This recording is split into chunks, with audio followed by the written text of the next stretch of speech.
A people first culture, the benefits of it is it empowers people to bring Mm. their genuine selves to the workplace and create an environment where people feel valued, where they feel respected, and where they feel supported.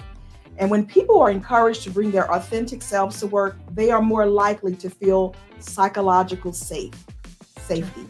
And they become confident in expressing their ideas and expressing their emotions. And we become the benefactors of their brilliance. And so, this also, Samantha, it fosters a sense of belonging, it fosters a sense of authenticity and mutual respect. And Yeah. so when I interview candidates, I tell them, look, I'm not looking for you to fit into this company. That's not what I'm looking for. I tell them that I want to hire people that already have the DNA of our culture as a part of their wiring. And therefore, when they're hired, they are coming to add value to what the culture is already. They're coming to add value to who we are, and they don't have to change themselves in order to fit in.